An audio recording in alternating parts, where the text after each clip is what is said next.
What's up, everybody, and welcome to Drop In, where we have open, authentic conversations about all things mental health, including boundaries. What are they really? You got Justin here, Jackie over there. What's happening, Jackie? Are you awake? I'm barely awake. I feel like last week dealing with the hip. Bursitis. Bursitis? Is that right? Yeah, that sounds more right than what I just said. Turning 40 comes with like a bag of here is aging, new ways of pain and cramping and fluid sacks that fill up with fluid that you don't want to fill up with fluid. Aging at its finest. Whatever the opposite of aging like fine wine is. That was my experience last week. And then Prime example. This week I'm barely awake. The sleepy time vitamins hit a little too hard. Full aboard the struggle bus. Full. But we're here going to talk about boundaries. Hey, how about we remove the fourth wall for a minute? We try, in preparation for this podcast, not to talk about the topic. We want this podcast to feel organic. It's happening in front of you, not scripted. I listen to a lot of podcasts. Yeah. Sometimes I feel like I can tell when they had all the questions ahead of time.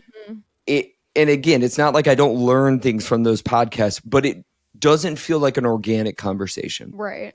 We try, for whatever it's worth. I'm not saying we're better. I'm not saying we're worse. We try to have an organic conversation. We both go and do our own research. We made a slight mistake last night of opening this conversation of like, how do you think about boundaries? And then we quickly realized we need to stop talking. Cut it. Because we're like, we should just be talking about this during the podcast. Yeah. But you have recently read a boundary book that you really liked. Yeah. Let us shout it out. Let us know. Yeah. So the book that I just read, it's really good. It's called Set Boundaries, Find Peace, A Guide to Reclaiming Yourself. And it's by Nidra Glover Tawwab. To me, it was really good. It opened my eyes to a lot of things. The way that she framed boundaries in general, I think was a more balanced perspective than I think a lot of the ways that we stereotypically think about boundaries. So I very much appreciated her perspective. Of course, there are things that, you know, aren't fully covered because you can never fully cover every detail in books. But I very much appreciated her perspective on a lot of things. And it's something I would recommend to clients, friends, anyone. Psychologists were always absorbing new literature. I think that's sort of a thing, and maybe that surprises people, maybe it doesn't. I think therapists, psychologists, we're always absorbing reading because research changes, perspectives changes. We get new psychotherapy approaches all the time. So it's cool when we absorb something post our education that you're like, yo, this adds a cool frame or makes me think about this a little different. Especially because we don't necessarily read books like this in school. So that book, like the way it was discussed and sort of the framing, but even in general, it's like in school, boundaries wasn't like a topic of that's like what I'm saying. Getting a doctorate degree in psych. Yeah, no, it's not like we took a class on boundaries or a chapter of. Even a chapter of. No. There was no like explicit boundary conversations or like, this chapter covers this. Your test is on boundaries. We didn't have that. Right. And yet 57% of Americans say that having poor boundary setting has worsened their mental health, especially in digital spaces. So it's something we know a majority of people are impacted by. And I'll throw out how I think about boundaries. And then we'll get into how you think about them. And we'll see where we land. I think about boundaries in a lot of different ways. I think it's about setting some sort of line of if you cross this, there will be a ramification from me. And if you cross this, to put it very generally, I don't like it. Right. And it could be physical. It could be time oriented. It could be emotional. You know, it could be work related. I feel like it could come in many forms, but it's essentially saying, do not cross this line, or Right. this is going to happen. I pull back. I won't talk to you as much, whatever. Right. We won't be friends. Right. I won't respond to the email. Yeah. And honestly, my frame on boundaries was similar before I read this book. The way that I've typically thought about it was it's some form of a limit that you are placing between yourself and someone else or yourself and something else in order to keep a healthy limit within that relationship dynamic that you have, again, with a person, with a thing, whatever it is. And the way that I've thought about it is it's actually a really good thing when you're able to have those conversations with people or to evaluate what your boundary is with something, because it means that you want to continue that relationship with that person or with that thing or whatever it is. The interesting frame from the book that I read was it gave much more of an expectation frame in terms of relationships. So I'll actually read you what. Please. Okay, so the way that she defined boundaries was boundaries are expectations and needs that help you feel safe and comfortable in your relationships. Expectations in relationships help you stay mentally and emotionally well. Learning when to say no and when to say yes is also an essential part of feeling comfortable when interacting with others.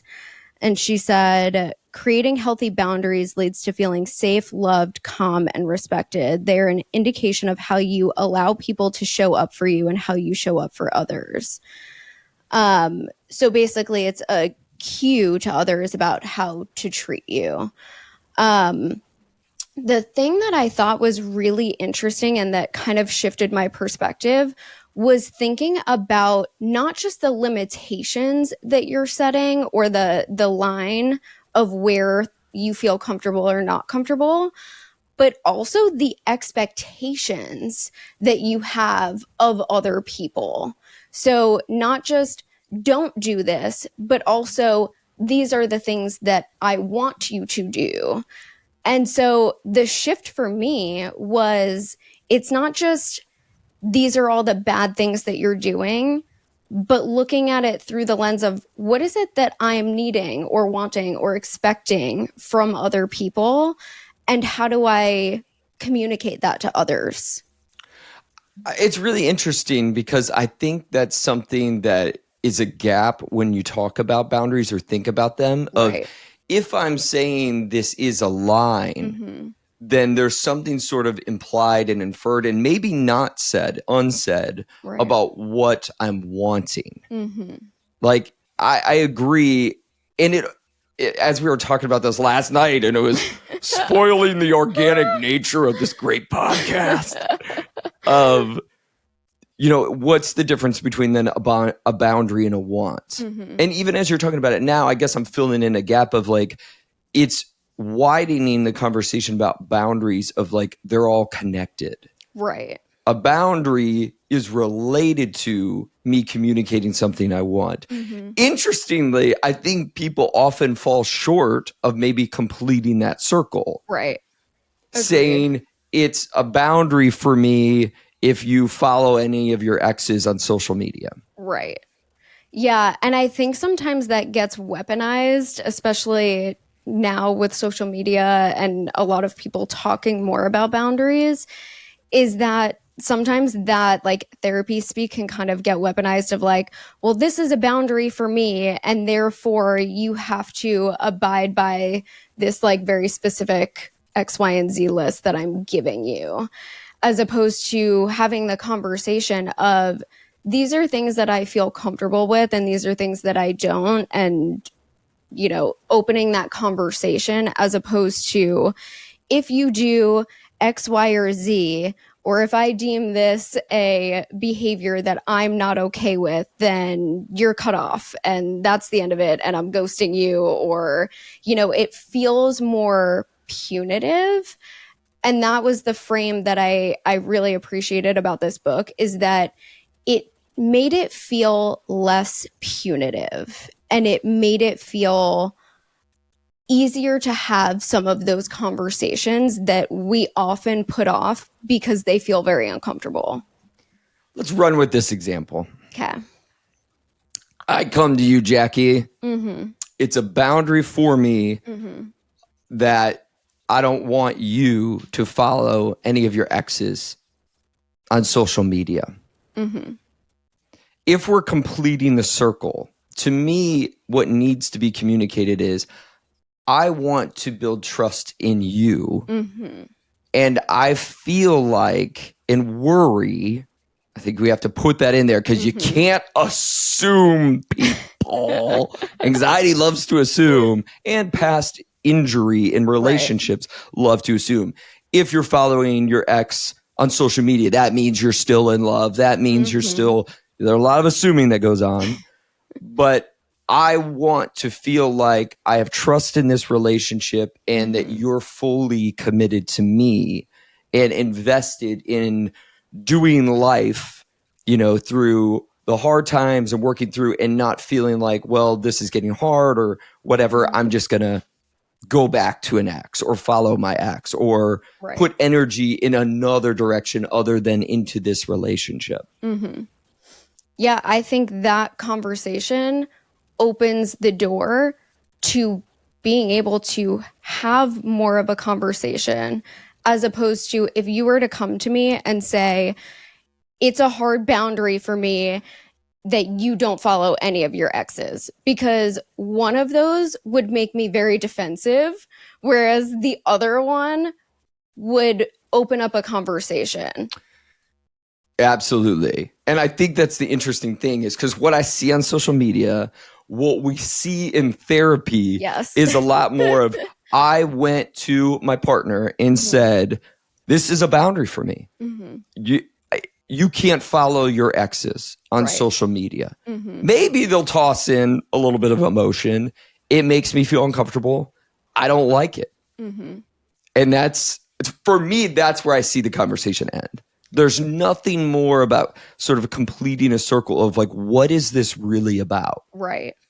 And what often happens is the other person feels controlled. Mm-hmm. The other person feels like it's not that big of a deal. Right. And can sort of feel like, why are you so controlling? Mm-hmm. Why don't you just trust me? Right. That relationship was over 8 years ago. We're kind of friends now. Right. We talk every now and then. I don't want to erase all my history, even if I never get back with this person. Sure. Some people are getting triggered out there. Some people right now are gripping that wheel of the car. I'm sweaty. A little bit tighter. These weak arms are... He's nervous. Yeah, but I think those are important conversations to have. And as I was preparing for this conversation, it made me think of like, have we ever explicitly like had a conversation about boundaries? And from my perspective, explicitly, like, have we ever said the word, this is a boundary? I don't think so. Never. But I think we've had so many conversations about boundaries from more of like this lens that we're talking about of like, well, what do you constitute as cheating? Or like, where does that line feel like it is for you? Or how do you feel about, maintaining friendships with exes? Or what does that feel like for you? Or how comfortable or uncomfortable do you feel with this dynamic or with this person or with, friends of the opposite gender or things along those lines? Like, I think we've had so many conversations about comfort level, and essentially all of those conversations that we've talked about, I would say, are boundary conversations and really feeling out what works for each of us and what that looks like and feels like for each of us. But I don't think we've ever called it a boundary conversation. The word's never been said. No. I can't think of a single time I've said, this is a boundary or whatever. And again, we're two psychologists who are primarily therapists. Right. Because I think at the heart of what a lot of our conversations are is showing up and respecting the other's emotional experience. Right. Which is a big deal. And like in the example, I'm saying, you know, there's never a perfect way to approach anything. Right. You know, some are a little bit more digestible, maybe some less. And we can't control whether or not you cared to absorb my emotional truth. If I were to come to you and being like, you know, I notice you still follow a lot of your exes, it does make me uncomfortable. Like sometimes I worry that when times get hard here, you know, maybe you're going to steer back there. Maybe there's unfinished business there. It makes me worried about what we have. Like, do we have a solid foundation? Right. And again, I think that opens the door to more conversation of this is the way that I feel about this person, or me being able to reassure you, if that were the example, right? Of this is the way that, you know, how is it that you are needing to feel reassured? And what is it that means for you? Were there things that have happened for you that made you feel like this would be something to be concerned about? Or is there something that I'm doing that's making you feel insecure about this specific thing or whatever it is, right? And I think there's a lot more questions and curiosities that would come up in having that conversation, as opposed to drawing this like black and white hard line. And like you said, making it feel more controlling, as opposed to opening the door to conversations and what might be driving that concern. Well, nothing is black and white. Right. And that's it, period. And it's like in that nuance, what we're looking for as therapists, psychologists, is are people opening a two-way channel to absorb each other's truth? So if you said back to me, I hear that you're feeling uncomfortable, and I want you to explain what that relationship does mean to me. For me, it was 8 years ago, and we kind of transitioned into this friendship. I don't think of them at all as someone in any circumstance I'd ever be back in a romantic relationship with, but they are someone that matters to me. They were with me when I was going through college and lost my first job. They were with me through some really tough times. We do still have mutual friends. And yes, there is sort of like a connection there, but it's not a connection that I feel like interferes or sort of absorbs into what we have in our romantic relationship. I'm literally improv throwing this out. Again, I'm sure there's people out there like, no. But what we're trying to demonstrate is there's a two-way street of absorption. I came to you saying, you know, this is something that is a boundary, is like hard and makes me feel uncomfortable. And then you could say back something to sort of, I'm letting you know that, yes, it's a meaningful relationship to me that I personally don't want to just cut off. And I'm letting you know it doesn't interfere or is a threat to our romantic, you know, partnership relationship. Totally. Do people have that nuance of conversation? I think some people do.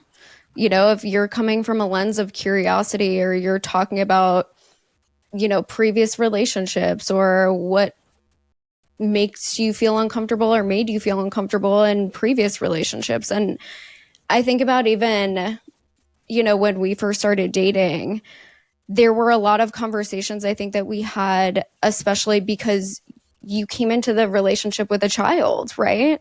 And so there are a lot of conversations that need to be had when it comes to that dynamic and co-parenting, and what boundaries are, and what that looks like, and what the co-parenting relationship looks like, and what roles are, and all of those types of things. So it's interesting when I think back on like our start of our relationship, how many conversations we almost needed to have about some of those dynamics, but again, never called it a boundary relationship or like a boundary conversation. It was more of like feeling out, what is this and how do we navigate this, and how comfortable do you feel with this, or do I feel with this dynamic or that dynamic, and how do we essentially reassure each other that we're both in this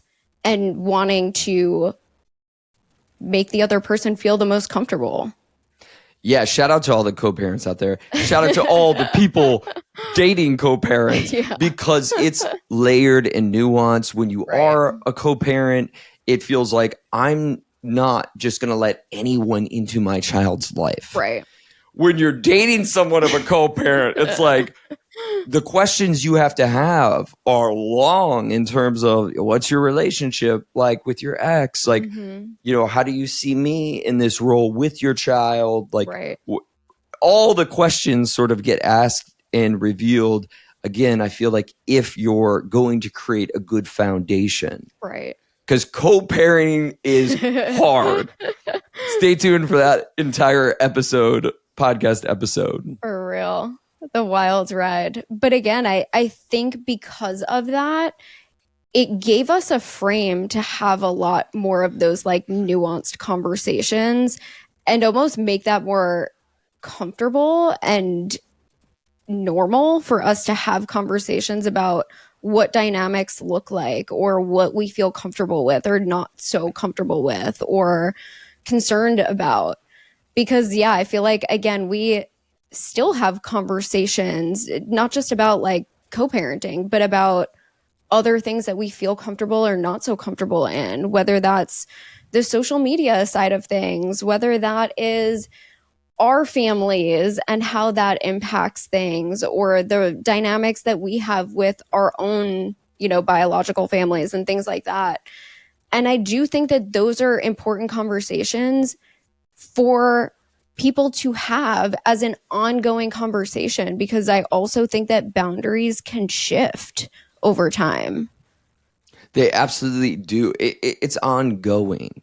And that's where it's like at the center, it just feels like, especially right now we're talking about like romantic relationship boundaries, and we need to name that. But it feels like the ongoing frame to hold is there a two-way flowing conversation of mutual respect? And not, which again, this is what I see on social media. And it makes, as a psychologist, it makes you be like, no, again, I went to you. This is a boundary for me. Deal with it. Right. Good luck with that. Yeah. Because that, again, it's not the tone in a relationship. If you want to both understand each other, what you're going to get in that example of, and we're talking about romantic relationships. We'll get to work in a minute. But in a romantic relationship, if you just go to your partner and you say, this is a boundary, this is it. If you do this, we'll break up or whatever. That's just you dictating something. Right. You are always permitted and in quotes should express how you're feeling. But to just roll up and demand something from your partner with no sort of back and forth. Maybe there's some circumstance like cheating or something like that. Right. Fine. But in most circumstances, people are using their uncomfortability, their anxiety or whatever to shut down a conversation with their partner about what a behavior, relationship action might mean to them. Right. And they're just saying boundary, don't ever do that. Well, and again, I think these are very like nuanced examples and things that should be discussed for sure. And I think that there are like some hard boundaries that might be universal, right? So like, right. For me, a universal boundary that like I wouldn't even think about because it's so just like inherent is like, I don't allow anyone to be physically aggressive towards me, whether that's a partner, whether that's a stranger off the street, whether that's a family member. That is a hard limit, a hard boundary. Like, absolutely not. If anyone is aggressive towards me, that's a big absolutely not. Like, not even a red flag. That is like no, that's beyond a red flag. So I think there are certain universal boundaries or hard boundaries that, yes, are like, you come in with this as a hard limit because there is a certain like physical boundary or respect boundary when it comes to like my body versus your body. But when it comes to, again, like the more nuanced things of I'm feeling uncomfortable about something, that's a different kind of conversation. That, yes, there is the door for like the two-way dynamic and curiosity and those types of things. And again, I think it's also important to talk through where some of the boundaries come from for people, right? So is this a boundary that came from a cultural lens or your upbringing or, you know, previous experiences or trauma? And I think the driving force behind where some of the boundaries come from or the discomfort comes from is also an important conversation to have, right? Because for some people that might be a hard boundary, again, when it comes to like physical body or physical space or things like that. But when it comes to the nuance of this back and forth, whether it's in a romantic relationship or a family relationship or friends or whatever, yeah, I think it's important to have the two-way street and that conversation. Absolutely. Yeah. Physical boundaries. Yeah. It's not to rank them for people. Right. But that seems one for sure that you're right about that. I'm glad you clarified that there doesn't have to necessarily be a nuanced conversation about like what this means. I think the majority of conversations we deal with as therapists are, again, it's not like we don't deal with that, but we deal with the more of like, this feels great. To give an example we hear all the time is, you know, my partner plays a lot of video games. Or my partner spends a lot of time on the phone. My partner spends a lot of time emailing, all these things. Right. And it's interesting because it's like I've had the conversations where working with the partner who plays a lot of video games and sort of talking out with them therapeutically, what does this mean to you? Oh, it's time for me to connect with my friends that I don't see as much anymore. It's time for me to decompress. Have you ever noticed the balance of that video game for you? Of like, does it start to feel like not as fun anymore? Does it start to feel a little like, yeah, for me, it's like at like 2 hours or 3 hours or, again, I'm just giving that as an example of like conversations had a lot as a therapist. Totally. And absorbing, it's like, what is your partner communicating to you? Well, she doesn't like it when like I just play video games and we don't really have plans that day for any other thing. How do we meet in the middle on that? Right. How do we formulate plans and say, I'm going to play video games, you know, from 9 to noon, and then we're heading out to the beach and spending some time at her favorite restaurant, whatever it might be, times for connection. Right. But it's just interesting of like, we keep coming back to, you know, there are some things that may feel like hard limits. And there might be, again, so you might be out there thinking of like a hard limit one for you. And it's a great question to wonder, like, where does that come from for you? Yeah. Is this something that is reminding you of your family? Is it something trauma related? Is it something you've experienced in past relationships before? Because I think in the majority of most, they're not assumed by the other person. Yeah. Well, and it makes me think too, and again, even using us as a reference point, we had different upbringings and different backgrounds, and even in terms of like, you know, where we grew up and what the culture was in those areas, right? Versus the other person, and how close we were to our family, or what you share with your family and what you don't share. You're talking, that's a specific, you're talking New York, Long Island, Ohio, Midwest. Two very different cultures.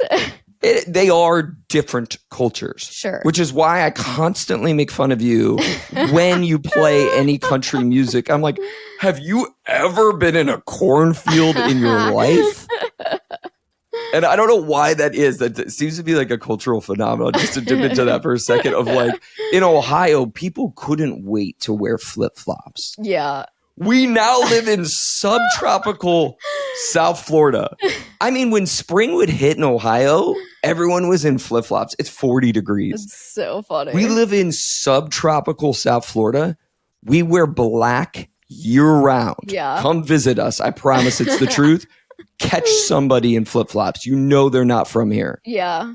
Shoes, boots, anything but a flip-flop. I don't know what it is about when you can have something every day. You like do the opposite. So funny. From New York, like listening to country music now and again, I'm like, what the? Yeah. Why? I don't know. Yeah, that's so funny. Like the things that you just like don't, I don't know. Like Maybe it feels novel. Like it's like a novelty. Sure. Like I remember listening to peak 90s hip hop and rap. Yeah. You know? In the cornfields. In the cornfields. Because it's like a novel and an interest. And again, maybe not everybody's like this, but I've certainly noticed, I'm like, why is everybody in South Florida in all black? Yeah. Why is black like the staple color? And why do you... Because they're all from New York. Yeah, especially in Palm Beach County. Possibly.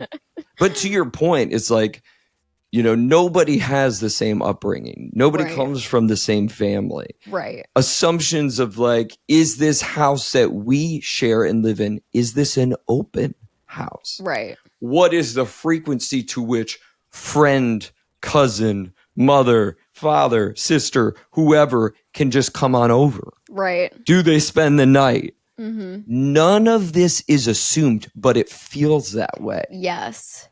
Yeah.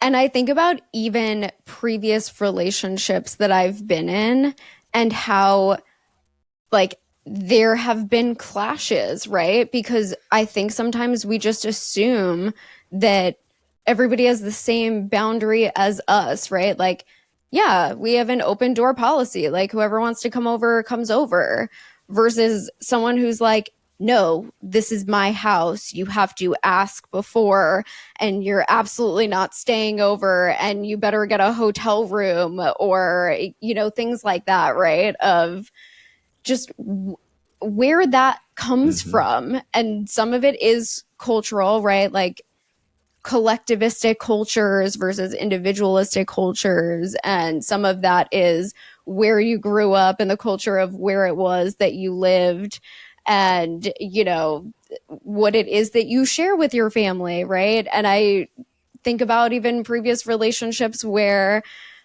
you know, I was with someone who is super Italian, and like every single person in his family knew every detail of our business at all times. And I'm like, what? Like, why did they know that I went to the doctor 3 hours ago? And, you know, like we got into you know, an argument, and your mom is texting me about the argument that we had, right? Like, and so there are some like things that where you grow up and what the background and the culture of your family very much dictates some of those boundaries, or makes you feel like those are the inherent boundaries for every dynamic and every relationship. So it's just interesting. It's getting back to that point of like boundaries can't be assumed, which is the thing I know as a therapist working either with couples or individuals, is like I'm often trying to keep coming back to that center of like, we cannot assume, and I'm with you. Right. In the majority of cases, right, that this boundary should just be known. It should just be known that your mom's going to get a hotel. Right. Why would that be known? Right. Because it's in your brain? Because you wouldn't want your mom staying with us? We got an open spot. Right. Like, I don't, you know, what do we have this extra room for if my mom can't stay for a week? No. People are like, a week? A week. Yeah, what's the appropriate level for any parent to stay at your house. Just go wherever you are, go ask your partner that question, and you'll get a lot of different feelings. But I think those are important conversations, again, to have, and to also recognize that a lot of times people are coming from a different lens, right?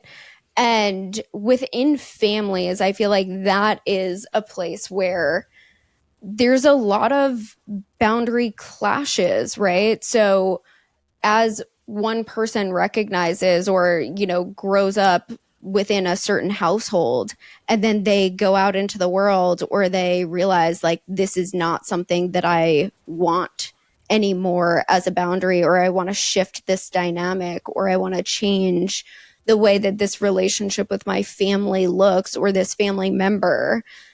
And being able to have those conversations and hopefully have that respected, right? And I find this a lot with, conversations with clients of parental child boundaries and what that looks like, and how that shifts going from a small child with a parent to I'm an adult now with an adult parent, and what those dynamics look like and what the boundaries are. And especially if there is any kind of abuse or neglect, I think there are much more challenging conversations that come with time and exploring those boundaries and feeling like you have permission to have boundaries within your family. And again, I think about culture,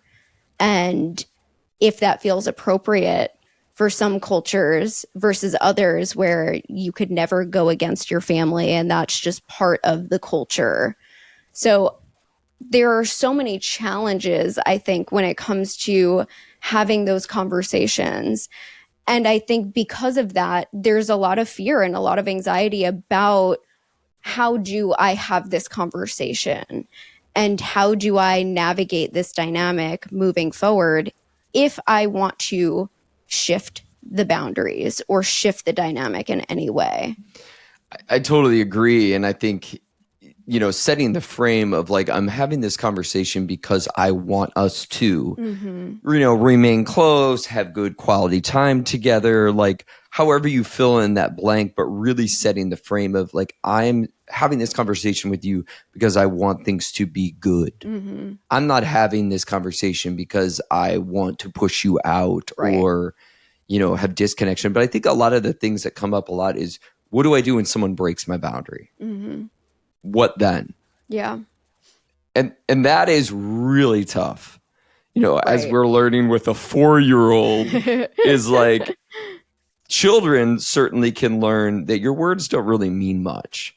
Meaning like, that's when like having behavioral things, there's all these debates about timeouts or time in. But for some children, just lecturing at them, don't hit the dog, don't hit the dog, don't hit the dog, versus being like, you hit the dog, we're taking away your magnetic tiles for the day. Dun, dun, dun. If you have a child with magnetic tiles, Beep boop.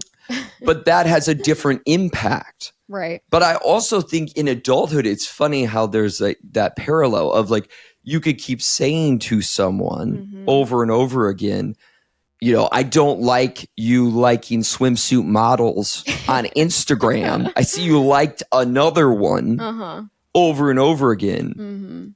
At what point do you apply something behavioral? Which I think honestly is a really great parallel that I probably would not have even thought of.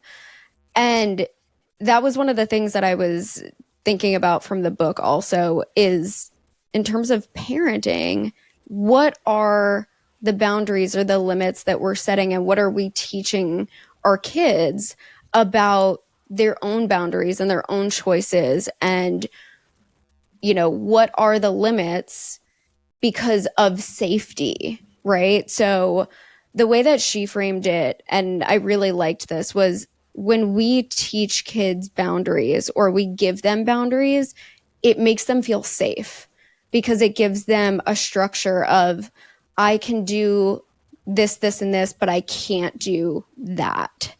And when they know, and when we communicate to them explicitly, this and this are okay, but this is not okay. And if you do this thing, then you are going to a timeout, a time in, whatever it is, or you're getting X, Y, and Z taken away. Even though it feels hard to do those things in the moment, sometimes as a parent, it's actually giving them a lot of structure and a lot of safety in knowing that if this happens consistently, right? Like if I do this behavior, then this is what's going to happen.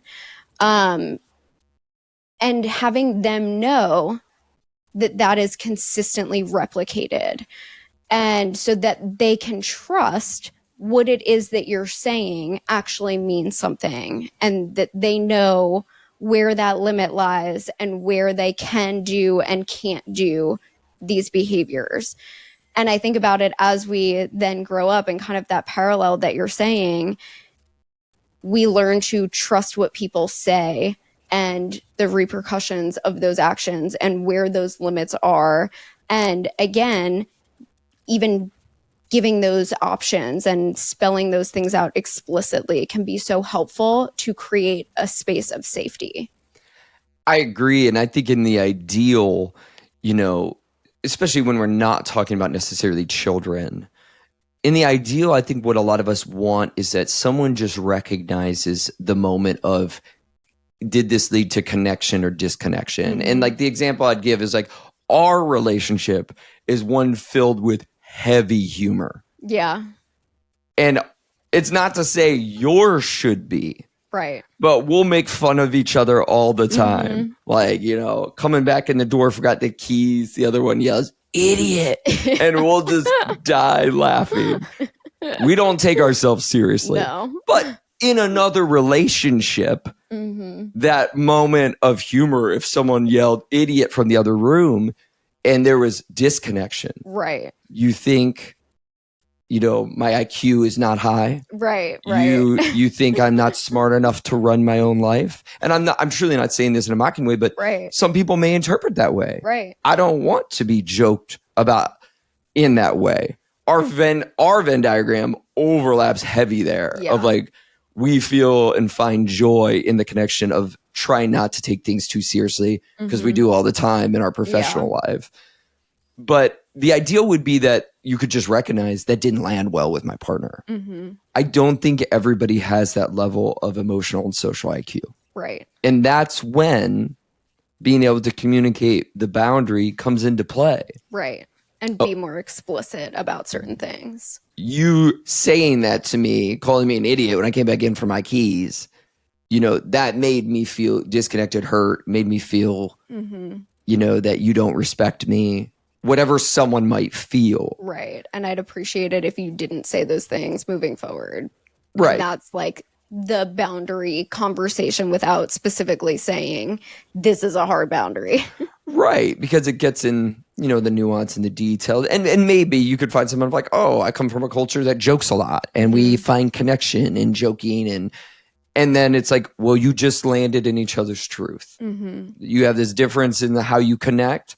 It's creating disconnection, unfortunately, and ongoing. If you continue to do that, there's going to be this disconnection and there could be a bigger consequence. Meaning, in the worst case scenario, too much of this, we're out. Like this relationship's not going to be ongoing. And again, this could be a friendship. You see this all the time in friendships. Right. Of like, dude, I don't like it when you talk about my partner. Don't joke about my partner. You can joke about me all day long. I don't appreciate it. My partner's not here. Like, we don't do that. And again, in other circles and other cultures, you may love ripping on your partners. And it's not for me to say whether that's good or bad. Right. But for some, like, yeah, that's a boundary. Yeah. And I think those are the important conversations to have. Again, whether it's with a partner, whether it's with a friend, whether it's with a family member or a work dynamic too, of like, what is it that works for us in this dynamic, and what are the expectations?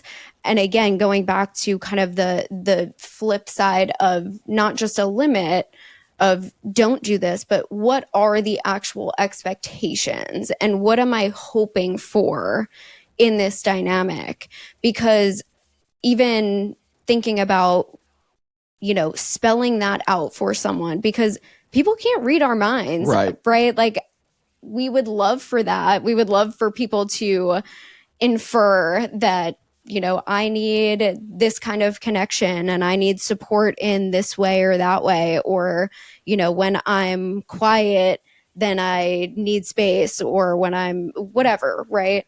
But people can't read our minds. People don't know what it is that we are needing. And it takes some level of self-awareness, right? Of knowing what it is that you're needing in certain moments, and then communicating it effectively to a partner, a friend, a family member, whoever it is, so that they can meet those needs. And sometimes that helps to not even have to have then the even bigger feeling conversation of, this is a boundary, or this is the behavior that I don't like. If you can first communicate, these are the things that I do like and that I am needing, and the expectations that I have within this relationship, sometimes you don't necessarily have to have the flip side of that conversation. And I think those conversations, again, can be so intimidating. So being able to navigate them in a way that is best for you is also important. It absolutely is. And I think the way that comes out also often in relationships that in American culture specifically people run away from is the sexual, the physical. Of, in all the ways things get assumed. Right. And if you're learning anything from this relationship boundary podcast, it's don't assume. And leaning into, this is what I like, this is what feels good for me, this is what I prefer. All those things create more connection versus to assume, maybe I had a partner in the past and they like this, I assume you do too. That's a huge assumption. Yeah. Huge. Right. But I think in a lot of couples, especially in that realm, sex gets brought up all the time in couples therapy, even if you're not a sex therapist. Totally. It's a frequent thing couples talk about, or come into therapy to talk about, I should say, because they're not talking about it outside. But it's just a lack of leaning in with curiosity and openness of what feels good for you, what feels good for me, where do we meet in the middle? Whether it's about frequency, what we're actually doing, or anything in between, how we interact in public. Nothing within there is assumed. No. And again, I think a lot of that also goes back to knowing yourself and being able to assess what your needs are and your desires are and your expectations are.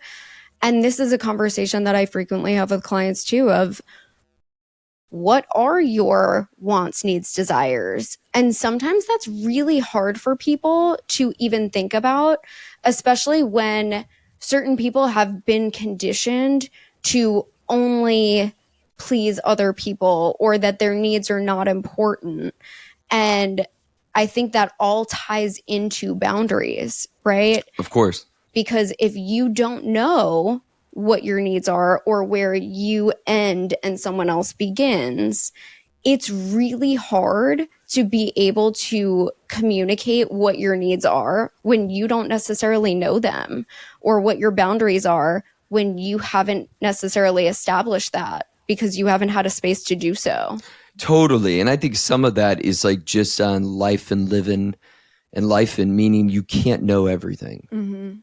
You know, to certain degrees, I think creating space, being reflective in therapy or outside of therapy, journaling or otherwise, yes, that can be helpful. But I also think things, arise. Like you discover 8 days with your mom crashing here was too long for me. And again, to me, there's nothing wrong with that. Right. It's about connecting once you know. I discovered after the third day, I would have paid for your mom to have a hotel for maybe 4 or 5 more days. Put her on the beach. Let her get a little room service. Get her out of the house. But there has to be that grace as well. Right. Of like, I've seen that before of like, well, you didn't tell me on the front end. And it's like, hold up. Right. If we go back to the core, Mm-hmm. it's about mutual respect, absorbing the other person's emotional truth. That comes at all times. Mm-hmm. Again, that's just the human experience. Right. I don't know. I become aware of, and I communicate to you. Right. Do you care enough to hold that? Mm-hmm. And some of this, again, goes back to, and do I go punitive with you? Your mom's been here for 8 days, blah, blah.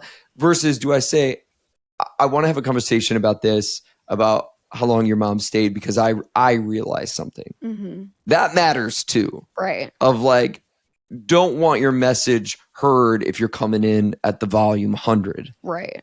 Like, I ain't going to hear that message. I'm just going to get defensive. Yeah.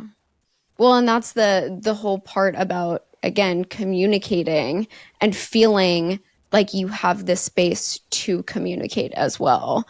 And some dynamics have that safety in being able to have those conversations, and other times not so much, right? If that's not something that was built into that dynamic, or that wasn't the experience from previous relationships or family relationships, or those, comforts of being able to have those conversations or those dynamics, I think is also another important factor that probably plays into that fear of having some of those conversations. And those are things that, again, I talk to clients about all the time, of how do you sit with the discomfort of having this probably very necessary conversation, because there are going to be uncomfortable emotions that come up with even bringing up a conversation, if that's not something that was ever demonstrated or modeled for you, with the fallout potentially, or the impact of that conversation and how that feels, because sometimes people are made to feel guilty or made to feel like they are responsible for the other person's emotions. So those conversations, especially if that's not something that you're used to having from a safe place, can be super intimidating and can bring up a lot of uncomfortable feelings. So a big part of what I do in therapy is very much trying to have the tools to regulate within being able to have those difficult conversations, because yes, they are 1000% important, especially if you want to continue on having a relationship that's healthy and not leading to resentment and frustration and burnout and all the things. It's so true. And it's like so many different things within psychology, mental health, human behavior, of like any muscle gets stronger. Mm-hmm. And I think that's something I've witnessed a lot of people who don't come from a majority, meaning they're in an open relationship, mm-hmm. meaning, maybe they're bi. But my experience has been people who are used to talking in nuanced about themselves and what works for them, what doesn't, they're better at it. Totally.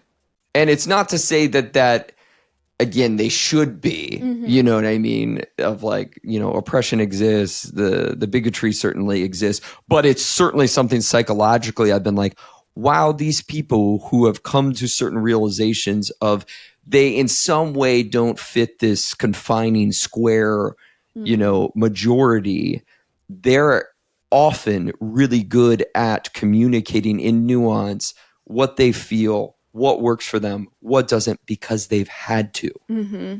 Which I think is also, again, like important to acknowledge that there are certain groups of people, marginalized people, and, even women, right? That you are socialized essentially to not communicate your needs, or that your needs are not as important as someone else's, or as the majority, or as, a white person, or as whatever, the majority is, right? And so those conversations for a lot of people feel even harder to have and to communicate. And so when we do see people who have put in the reps of having those really difficult conversations, it's just a testament even more to their resilience and to how much they have been able to overcome, and how much, again, that communication is so important to be able to sit with the discomfort of being able to have the conversations, because that is truly the only way that you're able to have your needs met, is by having the conversations. It's interesting because as you said that, I was like, that's so true. And what came to mind is like the mediating factor for all these people that are popping up as examples in my head is safety. They've had safety in community, in relationships, in their life experiences. Maybe not always, Sure, but it's developed and it's strengthened this muscle. Where, again, if you don't have the safety, I'm with you of like, yeah, then I've seen people who, again, they have turned away from that because of obvious reasons. They're afraid that if I articulate how I feel and what my experience is, you're going to use it against me. Right. Well, and I think especially of people who have experienced trauma, especially in childhood, there isn't that safety. Their boundaries were violated in some form or another, or neglected.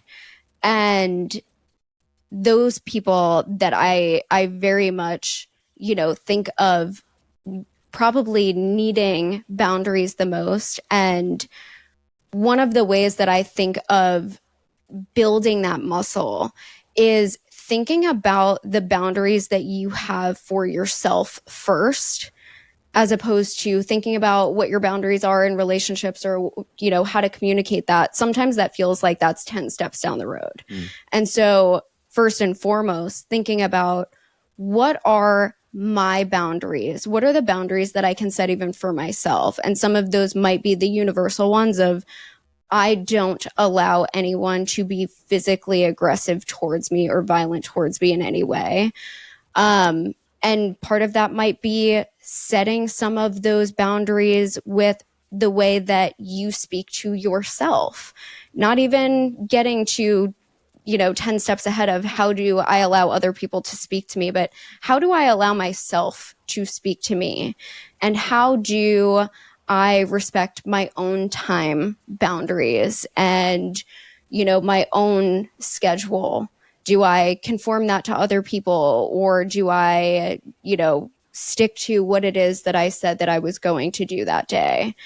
And so I think part of that building of boundaries, or building up to being able to have some of those bigger conversations that feel super uncomfortable, is being able to set the boundaries for yourself and starting to reinforce that for yourself, and then starting to expand that towards other relationships that you have. Because I very much believe that the dynamic that you have with yourself and the relationship that you have with yourself sets the tone for the rest of the relationships that you have in your external world.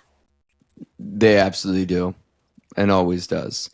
And I think a thing to reflect on as you were saying that is, there is some work to say, because this makes me feel uncomfortable. And is it something that is an ongoing boundary for me, or is this something related to the ghosts of my past? And again, everything we talk about has nuance. Sure. And that's just the human experience. But to me, that's a stop point reflection of, because, for example, people will be like, I don't like it when my partner, goes out, with their friends without me. It makes me feel uncomfortable. It's a boundary for me. These are things we hear all the time. Yeah.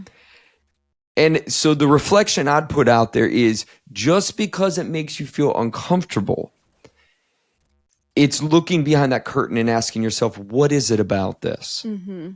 Because some things are, again, related to, this is my own trauma, past. And these are things that maybe I'm over adapting in that isn't going to lead to a healthy relationship. But so it's like, I want to put that caveat out there of like, we always have to be reflective. Right. We should, in most situations, be open to what our partner has to say and absorb their truth. And what makes us uncomfortable, depleted, or sort of triggered doesn't always equate to this is a boundary that they shouldn't cross versus this might be something I have to do some work on. Right. Yeah. No, I totally agree.